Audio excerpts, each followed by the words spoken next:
لوگوں کے ساتھ ملاقات کے وقت آپ کا چہرہ کھلا ہونا چاہیے، چہرے پہ خشونت، چہرے پہ رعونت، چہرے پہ سرکشی کے آثار، تکبر اور غرور کے آثار یہ کسی بھی انسان کو زیبا نہیں دیتے۔ تکبر صرف اللہ کی شان ہے، اور اس کے اسماء مبارکہ میں سے ایک اسم مبارک متکبر ہے۔ الکبریاء ردائی، کہا کبریائی میری چادر ہے، اور جو مجھ سے میری چادر چھیننا چاہے گا میں اس کو جہنم کی آگ میں ڈالوں گا۔ اس کائنات میں ہونے والا پہلا جرم تکبر ہے۔ جب ابلیس کو آدم علیہ السلام کے سامنے سجدہ کرنے کا حکم دیا گیا تو اس نے کہا کہ میں تو سجدہ نہیں کروں گا۔ ابا واستکبر وکان من الکافرین، اس نے انکار کیا بوجہ تکبر، اور تکبر رائی کے دانے کے برابر بھی اللہ کو پسند نہیں ہے۔ اور قیامت کے دن جب لوگ سور اسرافیل سے آغوش موت میں ہوں گے تو اللہ تعالیٰ جل شانہ لوگوں سے خطاب کرے گا، تو اس میں ایک جملہ یہ ہوگا، این المتکبرون، تکبر کرنے والے کہاں ہیں؟ تو لوگ آغوش موت میں ہوں گے تو کوئی سر نہیں اٹھائے گا۔ اللہ فرمائے گا این الملوک، بادشاہ کہاں ہیں؟ کیونکہ زیادہ تکبر بادشاہوں میں، حکمرانوں میں ہوتا ہے۔ تو اللہ تعالیٰ فرمائے گا انا المتکبر، میں متکبر ہوں، یہ میری شان، انا المالک، میں بادشاہ ہوں۔ تو بادشاہی اسی کو زیبا ہے، تکبر اسی کو زیبا ہے۔ تو نصیحت کرتے ہوئے فرمایا وَلَا تُصَعِّرْ خَدَّكَ لِلنَّاسِ، لوگوں کے سامنے اپنی گردن کو، اپنے چہرے کو، اپنے رخسار کو ٹیڑھا نہ کرنا۔ ابن منظور افریقی نے لسان العرب میں لکھا ہے کہ یہ سعر سے نکلا ہے، اور یہ اونٹ کی ایک بیماری ہے۔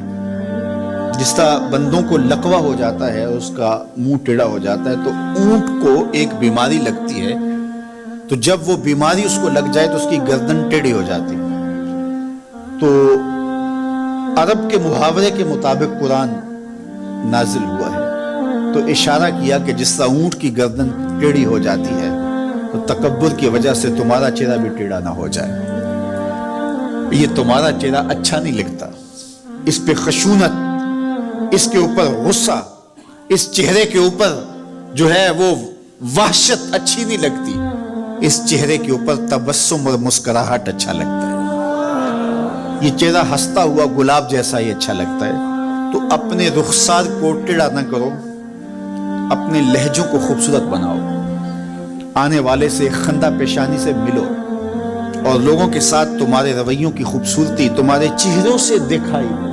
علامہ آلوسی کہتے ہیں کہ بعض کا بندہ کسی کے سامنے بچھ ہی جاتا ہے، عجز، عاجزی، انکساری، یہ انسانی وصف ہونے چاہیے، لیکن کسی کے لیے اس طرح انسان بس جھکتا ہی جائے کہ اس کی عزت نفس بھی باقی نہ رہے اور وہ احساس کمتری میں مبتلا ہو جائے، تو یہ بھی انسان کے لائق نہیں ہے۔ تو رخسار کو ٹیڑھا کرنے کا جو ہے وہ مفہوم یہ ہے کہ آپ عجز اختیار کریں، لیکن اس عجز کا یہ مفہوم نہ ہو کہ آپ کی عزت نفس مجروح ہو جائے۔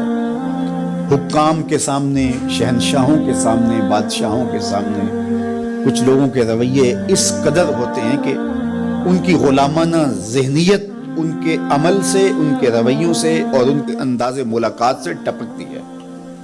تو جب آپ کسی سے عجز کے ساتھ، محبت کے ساتھ پیش آتے ہیں تو وہ اپنی جگہ، لیکن اس کے اندر تجاوز ایسا نہ ہو کہ آپ کا رخسار ٹیڑھا ہو جائے۔ مطلب کیا ہے کہ آپ حد سے نیچے گر جائیں اور اپنی خودی کو بھی بیچ ڈالیں، تو اس سے بھی منع کیا گیا ہے۔ تو ان دونوں کے درمیان بیلنس رکھیں، تکبر میں بھی مبتلا نہ ہونے پائیں اور احساس کمتری میں، اور ایسا عجز جو آپ کی خودداری کو بہا کے لے جائے اس میں بھی مبتلا نہ ہونے پائیں۔ وقار کے ساتھ، ادب کے ساتھ، محبت کے ساتھ لوگوں کے ساتھ پیش آئیں۔